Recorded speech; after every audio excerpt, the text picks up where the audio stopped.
Good day, everyone. This is Polly Noodles, and welcome to DDO Players News, where we take a look at the latest news in DDO and on the tabletop. And please welcome my co-host from Ravenloft, Draculetta. Hey now, everybody. How's it going? Hello there, Drac. Everything's fine over here. How are things in Barovia? You know, same old, same old. Dealing with issues and things, but we survive night by night. Night by night. It's not snowing there or anything like that. Unfortunately, yes, it is. Oh, it is. It Okay. is. It is. Snow has invaded Barovia, and I do not like it at all. Because it's cold, or because it keeps people from going outside, allowing them to become victims of vampires? Right, see, exactly. Snow hinders my ability to do my vampire duties. Well, then, let's see what Sandstone Games has been doing for their release duties. I heard that they've released 48.3.2. Was this a massive update? Oh, it is. It's going to take this is going to be a 3-hour podcast, and 2.5 hours of it is going to be just the release notes. I kid. No, this is small, tiny. Okay. Minuscule in the blip of releases for DDO. But there's more to this release than we know. Ooh. Cordovan hinted about that today. When I got up from work, I usually when I start dinner, I usually turn on his live stream from the day and I watch it after the fact because of course I can't watch it during the day because I'm at work. And he was talking about this, and he did say there was more to this patch. It fixed some exploits that they're not going to tell you what they fixed or what said exploits even were. But if you were exploiting, that's a hard word to say, you know what you did, and you know what you can't do anymore. So tisk, tisk, tisk. Tisk, tisk, tisk. The actual patch notes are sentient weapons and sentient artifacts are no longer required to be unequipped and re-equipped after a login just to see the effects that are on them. And you can no longer unslot augments while your inventory is full. And that's it. And It also, sounds like go ahead. It sounds like to me that the real reason for the patch are all these unknown exploits. Yeah, pretty much. And Cordovan kind of said that as well, too, on his live stream today. He said, we had this stuff ready to go. We didn't want to wait till another release. We were coming down for maintenance, which we'll talk about here in a second. And then they patch some exploits at the same time, so it all worked out. Okay. They did do a little bit of maintenance on the servers today as well. That was another part of this downtime that we had today on Wednesday, February the 3rd, as we record this. What they did is usually they do a weekly restart where they just kind of restart everything. This time they really went deep into restarts. They restarted the virtual machines. They restarted the virtual servers. They kind of just restarted everything. They kind of went back just from like a brand new boot state on all of the servers just to see if that would help some of the issues that has been cropping up here in the past couple of weeks with lag and other such weirdness. They do want some reports because if this seems to help the world's out and everything runs a little smoother, which they're hoping it will. They want to know they might start doing this type of maintenance a little more often. But on the positive side of that, the downtime was supposed to be until 3 p.m. today. Servers came back up at 11 a.m. So they got it done much quicker than they thought they were going to. So that's a positive thing. So there you go. So just make sure you check it out. I would say probably if you play today, which the only way you're going to hear it today is if you're live. Again, timey-wimey stuff. If you're not live, you're hearing this podcast after the fact. Probably too late because the game worlds have probably been up for long enough to where this is probably not going to matter that much. But we'll see. We'll see. All right. Yes. And while they didn't have an update in the other game, they did also have the same maintenance cycle there. I wondered if they did that to those servers as well too. Yes. Because that would And make sense to do them both at once. Yeah. So we'll see how that all works. If we manage to go a week without anyone complaining about lag, I know that's impossible, but Yeah, I gotta say, what dream world you living in there, man? That ain't ever gonna happen. yeah, right. And there's no such thing as pandemics or anything like Right, that. exactly. Yes. Let's see what else we've got for this week. Where the DDO's Players Council has application. I'm sorry, when I see DDO players, I was thinking. I know, it's so weird for me too. It's a DDO Players Council. Yes. I thought the same thing when they said DDO Players Council. I'm like, we don't have a council. Oh wait, they're not talking about us. Oh, that's super awkward. Super awkward. So what does Kokomo Jovo have to say? Yeah, they have reopened applications for the Players Council, which it's been a while since applications were open. So if you want to maybe join the Players Council, now is your chance. Kokomo Jovo says anyone that plays DDO is eligible to apply. This will include people who have been part of the Players Council in previous years or people that have only just started playing recently. And then what the heck is the Players Council, you might be asking yourself? Coco says the DDO Players Council program is meant to allow the development team to gather feedback on potential changes and ideas for new features at earlier stages in the development cycle than we would be able to share with the general public. Council members will have access to a hidden section of the DDO forums where developers will post proposal threads looking for feedback. Newly set up Discord channel also allows you to chat with the developers, where they will sometimes check in and get some quick questions they want answered. They will also host chat feedback sessions on there as well.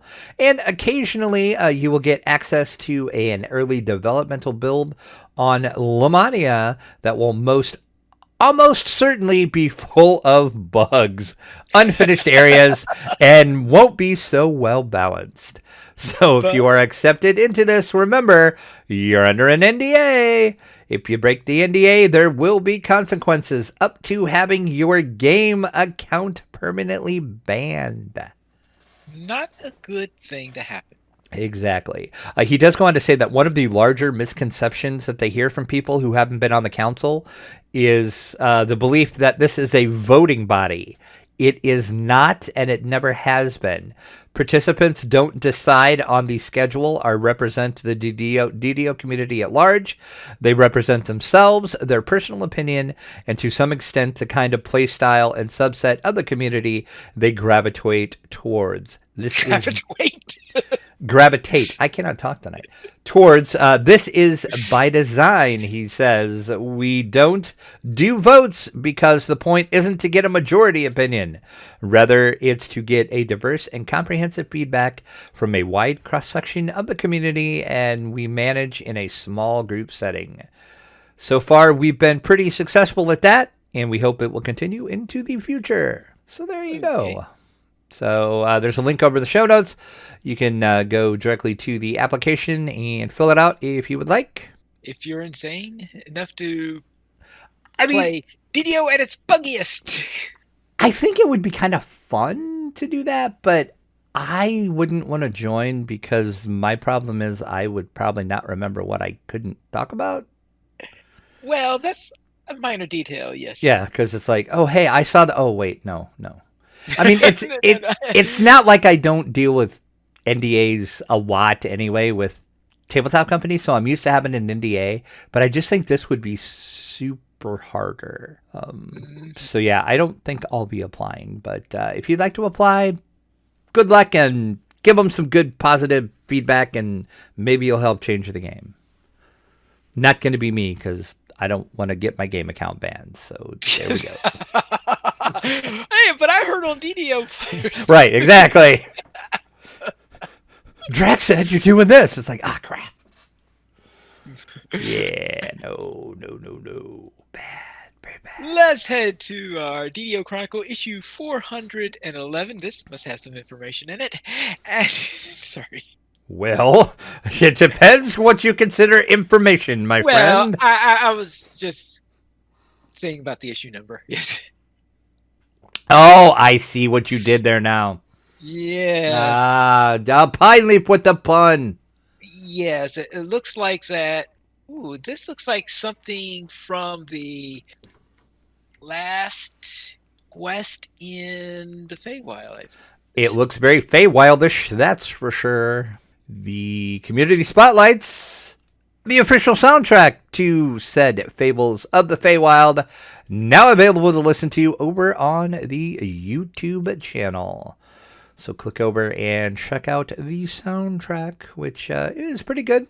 I like, from what I've heard as we've been playing through the Feywild, I've really enjoyed the soundtrack from what I've heard. I haven't checked out any of these videos yet to listen to all of them, but there you go. So if you're into game soundtracks, go check out the Fables of the Feywild soundtrack. Also in our Chronicle, we have the fansite news section, of course. Mickey chronicling her rating every week with text and video.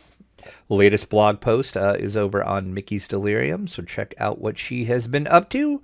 DDO stream, don't forget, your first stop to find DDO gameplay over on Twitch. This week, Doug Glendower is living a bard's life, of course. Brighter days ahead, has fun in Shabarath. Not sure how one has fun in Shabarath, but sure. And DDOPL falls into a ring of fire with a Johnny Cash soundtrack in the background, I'm sure. Which is kind of funny because I bet that might be troublesome on. Wow, Pineleaf actually got that joke? Ooh. Wow, I'm impressed with you. You have impressed me twice so far in this podcast, Pineleaf, so good job, sir. Also on Twitch, Brackarat is questing over on Caneth. Yay, Caneth. CMECU Gorgon? Sure, why not? That's okay. Gregorian? Sure, Gogarian. I'm trying to figure out what CEMCU. I don't. Seem a little bit. Yeah, I don't know if that's like if you're supposed to pronounce CEMCU like CMSU Gregorian, or if it's just CM. Anyway, he's leveling, so watch him level, or him or her.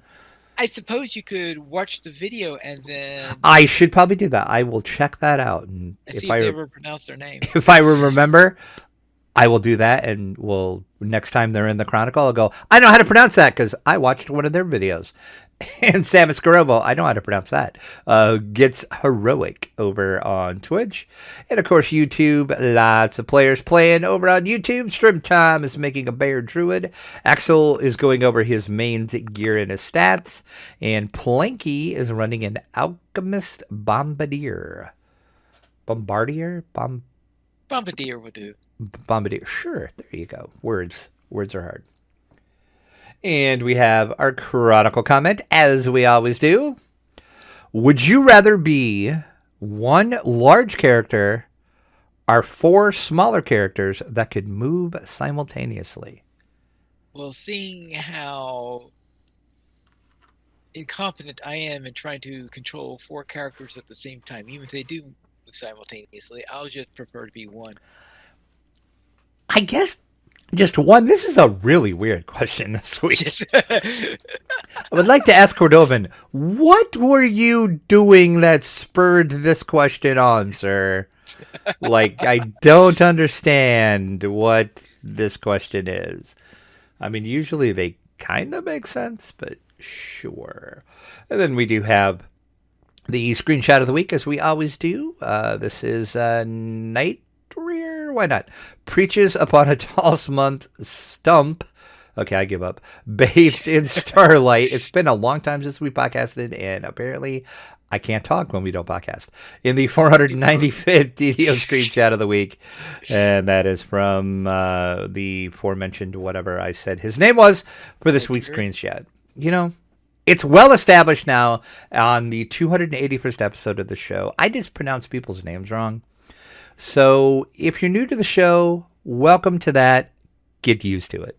All right. Well, that means only 5 more issues, and we'll have the big 500. Wow. Yeah, I didn't even think about that. No. No, I'm talking about for the screenshot of the week. Oh, okay. I was going to say, I was like, what kind of math are you doing, man? I was like, how can you get 411 5 equals 500? That's some funky I mean, I'm not good at math, but I ain't that bad at math. I mean, math is hard, yo, but Screenshot, the 500 screenshot of the okay, that makes much more sense now. Thank you for clarifying that, because I was really worried about you for a second. You think I'd fail at math that hard? I was going to say, like I said, math is hard, yo, but woo. Let's head into, let's see what's on the tabletop.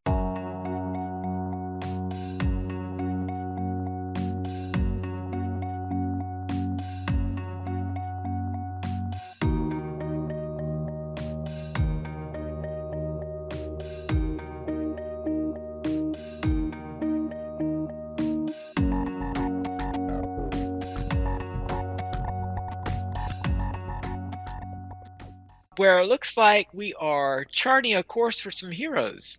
That's right. Thunderworks Games has announced their newest game coming out. It is Cartographer's Heroes, which, you guessed it, is a map drawing game. This is going to be released in July. This is a sequel to the Cartographer's game. You will assume the roles of royal cartographers sent off to map the war-ravaged western lands of Nalos. I don't know how they pronounce their world. Something Nalos, like I guess. Nalos sounds good. The game comes with a brand new match sheets, scoring cards, explorer cards, ambush cards with unique abilities. This is a standalone sequel, but the components can be mixed in with the original game to create all new possibilities for the original's cartographers if you so desire to do that. The game is for any number of players, 10 and up, plays in about 30 to 45 minutes, and it's going to retail for $24.95 is the MSRP. Coming in July, as I said, from Thunderworks Games, Cartographer's Heroes. And it plays pretty much the same as Cartographers. So if you played Cartographers, you have a pretty good idea how it goes. The biggest new thing that they're adding are the heroes, which is a type of card that you have on there. So that's one thing to note on there. And I suspect that soon after July, they will also be releasing maybe a couple of expansions, because there are a couple of map packs that are in the Kickstarter there that I'm presuming that they're going to be sold separately as add-ons if you want them. Oh, I would think so. I mean, that would be the smartest thing for them to do, you would think. Right. But anyway, coming in July, so I'm looking forward to that one. And let's see what's from the book page.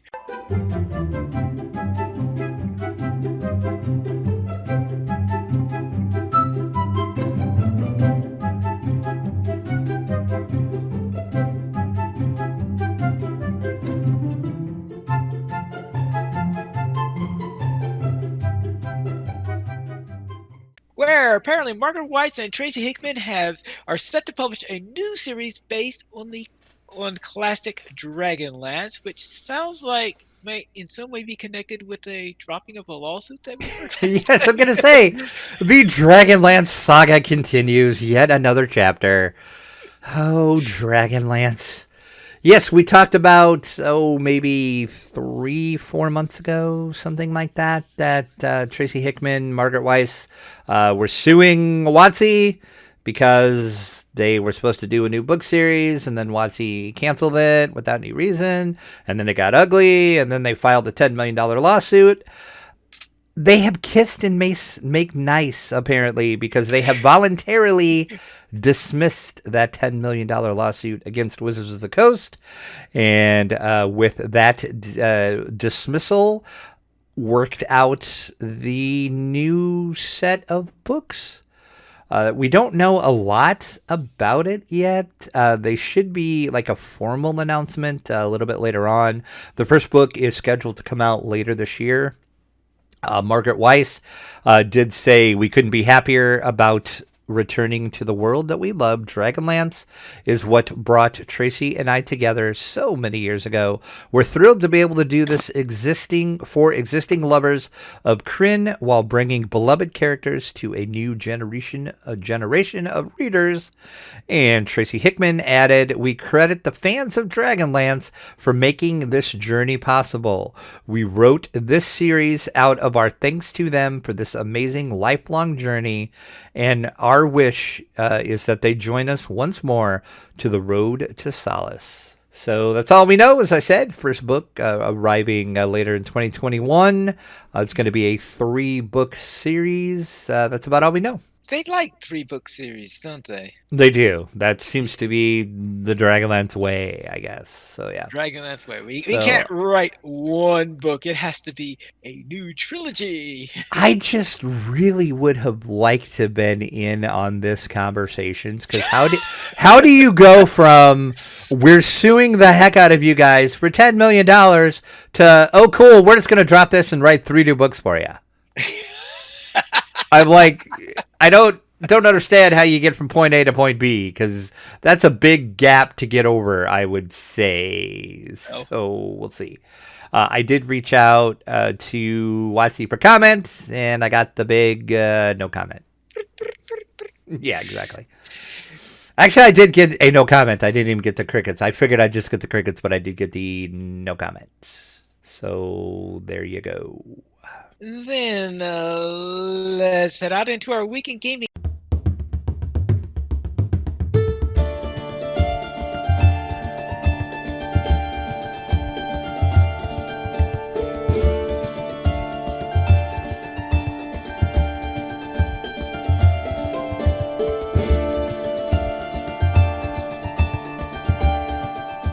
And Drac, what were you up to? It looks like you were up to more than usual. A whole bunch of stuff. I played a lot of video games this week, like a lot, crazy amount, which was good because it's been a while since I played video games, so I enjoyed myself immensely. We'll start off over on Argo. Saba, Jade, and I started playing again. We went over to Evening Star and we started the Netherese Legacy. So we actually finished that. We did all the quests. We're doing everything on Epic Hard. So we did, of course, Detour, Rest Stop, Lost in the Swamp, Stay at the Inn, and End of the Road. Nothing really major happened. It was fun. I liked it. Didn't get any loot, of course, but, whatever. Then we did Don't Drink the Water. Did that on Epic Hard, of course, because we're doing everything on Epic Hard. This is going to be a thing that you'll realize eventually when I talk about this. You're like, I bet you did that on Epic Hard, didn't you? And I'll be, yes, we did.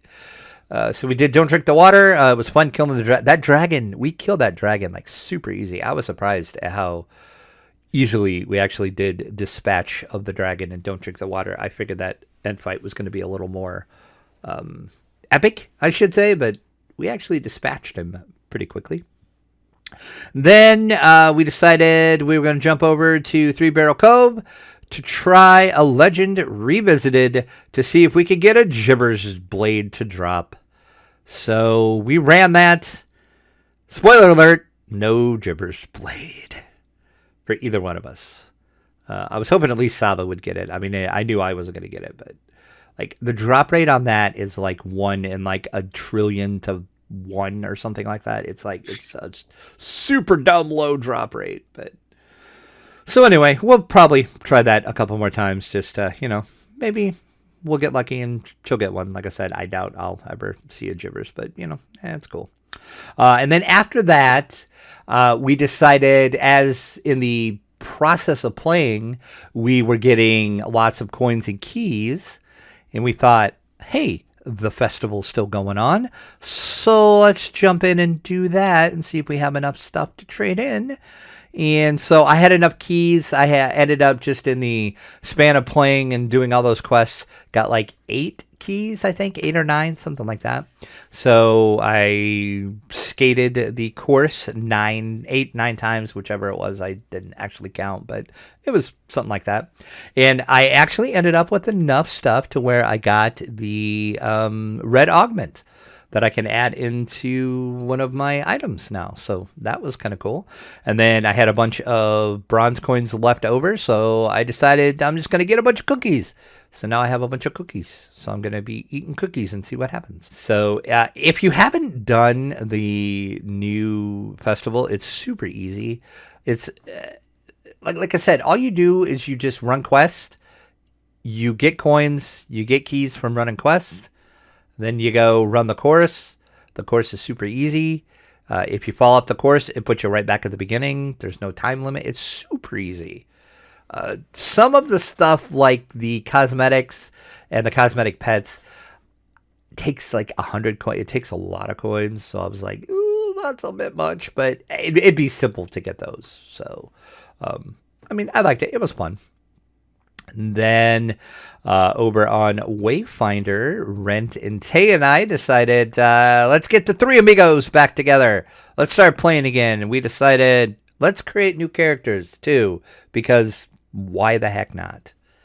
So we created new characters. I created a ranger. So I am doing a ranger. Tay is doing a eldritch knight. And Rent is playing a alchemist. So we're kind of playing, I mean, other than I played Rangers before, they're playing characters they haven't actually played before. I was going to go with Rogue, but then I thought, you know what? I'm going to do something different. I mean, I play Rangers, but I don't play Rangers as much as I play Rogues. I tend to play Rogues more than Rangers, so... but I did decide last night as we were playing, I miss opening the doors and taking care of the traps. So I think I am going to splash a little rogue in just so I can do that and not have to have the gold seal rogue Ireland, because I'm like, I kind of miss that. If you want ranged weapons and opening doors, that's when you do an arty. Yeah, that's probably what I should have done, to be honest. Because I've actually never played an artificer, so that's really probably what I should have done. But, oh well, it's fine. And I'm kind of doing just like the weird builds that I do just because, you know, I play to have fun. So I'm just doing like a really weird ranger build that so far it's going pretty good. So we'll see once we start getting up into higher levels. But we started out at level 1. We decided we were going to go from level 1 on. So jumped into Keep on the Borderlands. Ran all the Borderlands on Elite. Then we went to the harbor. We ran Kobold's New Ringleader on Elite. And then we decided, let's go to the Waterworks. So we did that on Elite as well. You can kind of see... a pattern here as well. We're running everything on Elite. So far, we might eventually get to the point where Elite is going to be way too high a level from what our level is, but though you're going to say Elite will become too easy and that you go and Reaper. Well, I doubt that'll happen, but I mean, Tay might agree with that statement, but no, I we'll see, maybe. Yeah, I don't know, we'll see. But so far, the only thing that we really had problems with was in Waterworks. We were doing rescuing Arlos, and you know, when you go into the prison, all the kobolds tend to like swarm you, and when that happened, we got like a yellow dungeon alert instantly. And then we had like 3 shamans. And shamans are no frickin' joke on Elite. Their lightning, like, hurts. And, of course... that's, in fact, I think shamans are the number one reason why I avoid Elite in the first place. Yeah, it's no joke. I mean, even with... Tay was casting resist electricity on us. But even with that, it's still no joke. It's tough. And of course they were, you know, we were level 3 and I think the quest level was like 5, 6 maybe. So yeah, those shamans were no joke. That is the only time we really ran into problems. And that was just kind of, like I said, the combination between the shamans and we had yellow dungeon alert like instantly, as soon as we opened the door to the prison, it was like instant yellow, 3 or 4 shamans. There was lightning coming from everywhere. It was very hectic, but we managed to actually make it through. So we finished Waterworks. And then we started on the Seal of Shanticor. We just ran first quest on that. So we'll finish that off.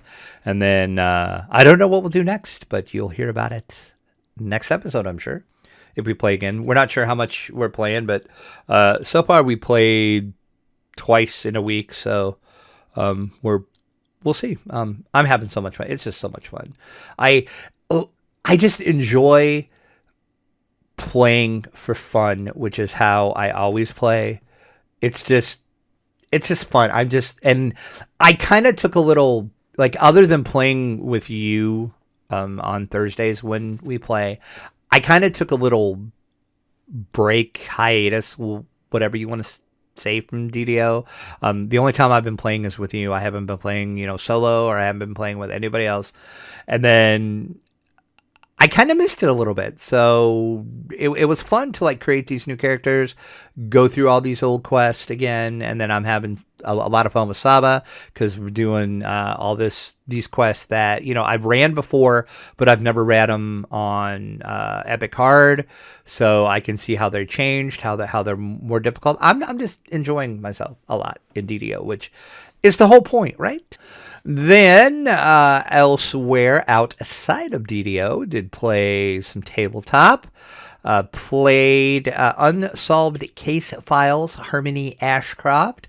This is a brand new game from Goliath Games / Pressman Games / whatever else their other company is. They have like 3 company names. The review copy I got actually came from Pressman, and I think it has Pressman on the box, so I guess it's a Pressman title, but yet it came from Goliath. It's strange. Anyway, Yeah, it's called Pressman could be the publisher, then maybe some of the others are right. a studio that it's like I said, it's weird because Goliath and Games that Don't Play, that's the other one. That's part of that family. It's all the same company, basically. Same PR rep, who now I got to find out who my new PR rep is, because my PR rep that used to be just found out today she moved to a different company. So now I gotta just found out today. find out who my Pressman rep is. Anyway, Unsolved Case Files, Harmony Ashcroft.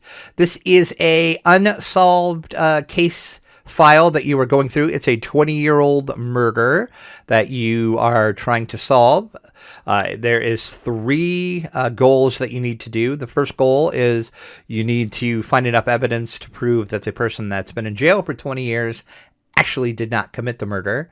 And then that opens up another part where you need to figure out who did commit the murder, and then you have to get enough evidence to actually say they actually did it. And then if you have the correct stuff, you will find out you actually solved the case and you were correct, and yada, yada, yada. I don't want to spoil anything because it's one of those, like, escape murder type mystery games. So the review is going to be really fun on this, because I don't know how I can review this without spoiling it. So that's going to be fun. I enjoyed it a lot. I played it with my niece and her husband. It took us about 2 hours, a little less than 2 hours to do it. It's really great how it comes, because when you open the box, you just get a police file, and it looks like an unsolved case police file. And then you open it up and you have all these newspaper clippings and these pictures, and then you have all this other stuff. And then there's 3 envelopes. And once you solve the part of, okay, is the person that's in jail, did he actually do it or not? Then you open up an envelope, and then you get more stuff, and then you have to put all this stuff together, and then you just have to figure all this out. There's really no instructions per se on how to do it.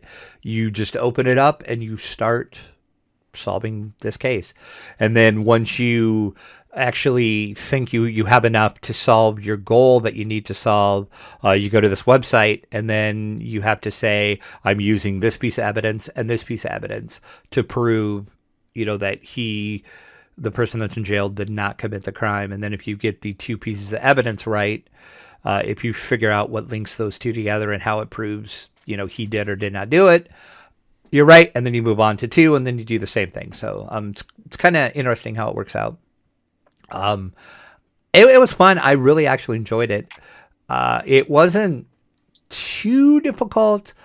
There was a couple points where we were stuck and we're like, I don't know what to do. And then I was just kind of looking at some stuff, and then I'm like, oh, hey, this doesn't make sense at all, because you look back in the police interviews of person B, and it's like they said this, but in this other interview, this other person said this, and then you have this other thing that you look at, and it's like, oh, hey, these 3 things don't go together, so one of them is lying, kind of stuff like that. I'll kind of keep it vague, but that's Unsolved Case Files Harmony Ashcroft. It's available now. You can find it online. Your friendly local game stores have it. Also, Target, I think, is the only retailer that has it right now. I do believe it's a Target exclusive, which most Pressman games start out that way, and then eventually I think Walmart will get it. But I know like Amazon has it, so you can find it anywhere. And then we played another escape game, also from Pressman Games. It is called Escape from Iron Gate. Iron Gate is a prison. You are trying to escape the prison. This is a game where you get this game map, which is the prison, and then you have a bunch of cards, and then you have like a commissary.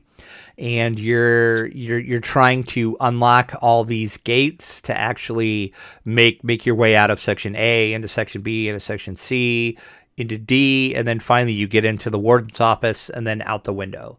And only one person can actually escape. So it's like it's every man for himself. Like, you're not playing this together. You're actually playing whoever you're playing with. You're playing against them. And how it works is pretty interesting. You have these 2 special dice. You roll these dice, and that determines which card that you choose. So you'll either get an action card or a puzzle card. And the action cards could be anything from, like, you have to act something out, or you might have to figure out a question. And then the answer is actually hidden on the card. The same thing happens with the puzzles. There's some puzzles that you have to look at a picture on the card. And then it comes with like a little card that's like a little decoder.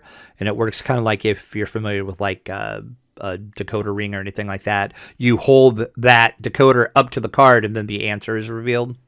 And I actually checked to see if you could cheat. You cannot cheat. You cannot just like tilt the card or look at the card somehow and see the answer. You actually do need the decoder to actually read the answer. And then, so once you think you know your answer to that, you go to the person to your, I think it's left, and you tell them what you think the answer is, and then they check the answer for you. And then if you're right, you get 3, you get to pick from 3 of the cards in the commissary, which then you collect all these cards, and then you can trade these cards in, and you can trade with other people, and that's how you actually unlock all the gates. There's also, like I said, there's drawing puzzles. There's actually puzzles that involve the board. You get a question that would be like, this is actually not one in the game, of course, but it would be like, use the 3 tables in the dining room and the letters on the tables to form a 4-letter word. So you're like, okay, so you got to look at that. Or there was another one to where you had to look at some other stuff on the board to figure stuff out. So a lot of puzzles in this one. It's also a dexterity game as well, because one of the cards that my niece pulled was you had to stand put your fingers down on the table in the rec room, and then you had to hold one of the dice between 2 of your fingers and keep your other fingers down on the table, and you had to flick the dice over towards the basketball hoop that was on the board, and the closest player to land their dice to the basketball hoop won and got the cards for that challenge. So dexterity based, puzzle based. There's also drawing in it. Some of the cards require you to draw stuff, and then the other players have to guess what you're drawing. Also acting. So it's kind of got everything in it. There's a lot of different things to this. It was super fun. I enjoyed it. I'm not a big, huge like escape type room game person, even though I play them all the time. But I basically play them with them because they really enjoy them. And I usually get a bunch to review. So I'm like, who do I know that likes to play these? Hey, my niece and her husband love these. So it all works out. But I'm enjoying them. And then after that, we played Horrified. We played with 2 monsters. Easily beat the 2 monsters. I don't remember off the top of my head which 2 we had. So then we decided, let's try 3 monsters. Wasn't so easy, but we still won. So we decided the next time we're going to play, we're going to try 4 monsters and see how that goes. So we'll see. Whew. Not done yet, actually. It's done, and there's more. Yeah, there is more. It's crazy. Like I said, I did a lot in a week. It was crazy how much I played. Started Far Cry 5. Haven't played that forever. I started Faith's region. About halfway through Faith's region of that. I'm going to be super sad because at the end of all the regions, you have to basically kill that boss, which I'm in the Faith region, so Faith is going to be the boss. And I don't want to kill Faith because I'm really, really starting to like Faith. And I realize she's the villain. You're not supposed to like her. But gosh darn it, I like Faith a lot. So it's going to be really sad when I actually finish up enough of the region to where I'm going to have to like kill her. It's going to be a sad day for me. So Far Cry 5 is so fun. So we'll see, but like I said, I'm going to be super sad when the time comes when it's like, okay, you're at the end of this region. Go kill her. And I'm like, I don't want to. Then I played Guild Wars 2. I decided to reinstall it. Got it all installed. Jumped back in. Started back in on my story. And promptly died. So I'm like, okay, let's try that story quest again. And I probably died again. And then I'm like, okay, that's enough Guild Wars 2 for now. So yeah, that I'm in like the really hard section of my story. So I'm like, I might have to see if I can get some people to help me with this because this is super hard. So there you go. And that is all I did. But that was a heck of a lot, though. So Man. How about you? I bet you did way more than me because you always do. We'll see.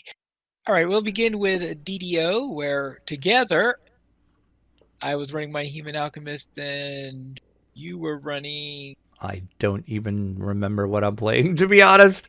Oh, let's see. What are you playing? That was probably... Rogue, Bassani, my knife fighter, something or other. Yeah, something like that. Yes. We're playing in the Feywild, where we ran Wake Me Up Inside, the Ice Mount, Curse, and the Thornright. And I just want to point out, I don't know who on the dev team loves Evanescence as much as I do, but thank you for the Wake Me Up Inside title. Continuing on with the DDO music title request. Thank you. And thank you for the Evanescence knot. Then, for my Human Artificer that I'm running, I ran most of the Lost Gatekeeper, so the Hall of Memory, Heart of the Problem, Where's There Smoke, The Captives, Rosemary's Ballad, and the Sacred Bounty. So that means all I have left there is to do some housekeeping with a certain group of hags, and I'll be done there.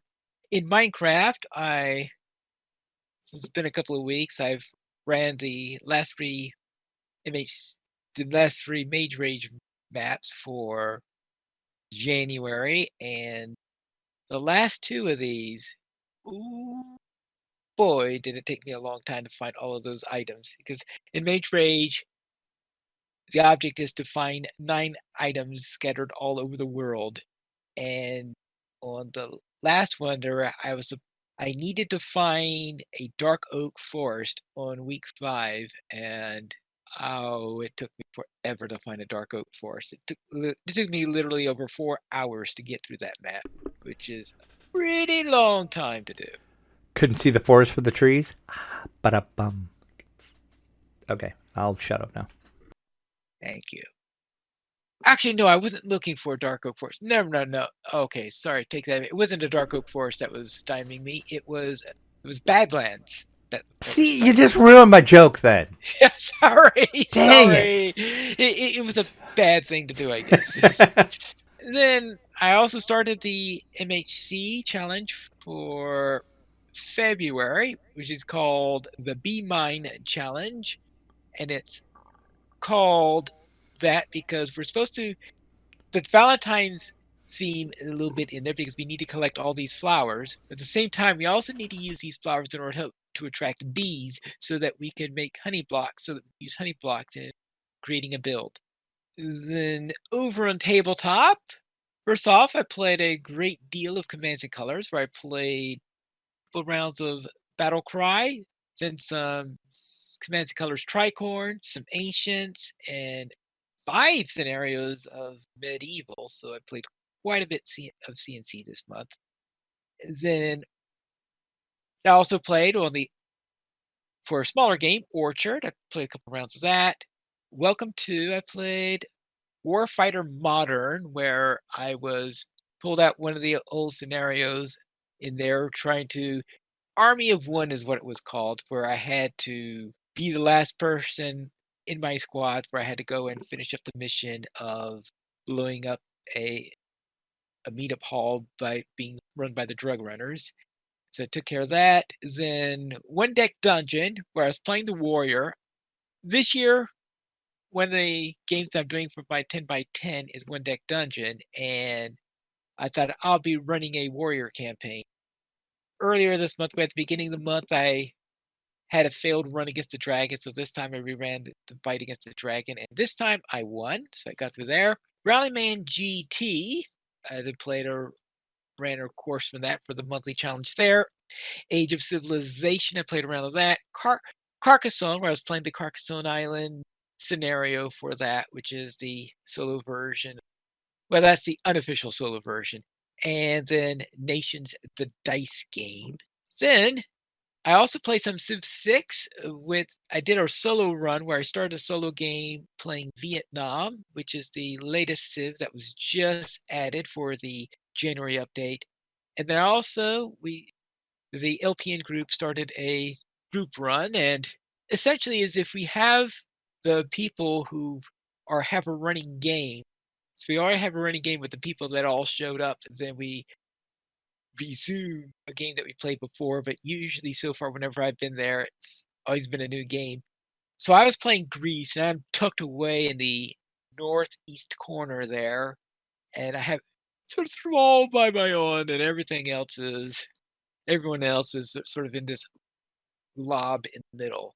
And that's it for Civ 6, and then I played a little bit ESO with Sans and Terry last night, where we're doing Western Skyrim stuff. So I have a feeling that we're getting ready to prep ourselves so that we could do the Grey, was it Greymoor? Yeah, I saw you were playing that last night, and I'm like, oh, hey, we need to jump back into that. Yeah, Because we were doing the whole Greymoor thing, and we kind of quit. Well, that's because that's because Feywild came out. So Yeah. As soon as we finish Feywild, we can get back into Greymoor. And then I'll remember nothing again. It'll be awesome. I'll be like, I don't know how to play this Necro. This is awesome. But we're killing vampires, so it's cool. It's cool to kill vampires? Well, I mean, other vampires that try to take over my territory. Right, exactly. Rival vampires. Okay. There can only be one. I'm like the Highlander. There can only be one, man. Okay. Yeah, now I see. And that's it for my week in gaming. We currently have 16 supporters on Patreon. If you'd like to help support DDO players, you can go to the Nature's page. You can support the Players Alliance on Patreon. Your money would be used for podcast hosting, website hosting, and to pay for our live show. We did not receive any emails this week. If you'd like to send one, you can send it to podcast@ddoplayers.com. And you can also follow us on Twitter, the Players Alliance @Players Ally, DDO Players @DDO Players, Dracula @Dracula_72, and Pinely Fat Pinely Needles. The Players Alliance has 2 shows on Wednesdays at 7 p.m. US Eastern Time. We have DDO Players News, and on Saturdays at 8:30 p.m. US Eastern Time. We have Electro Players News. You can join us for our shows at ddoplayers.com/live. And that is all for tonight. And this is Pilot Mules reminding you to quest responsibly.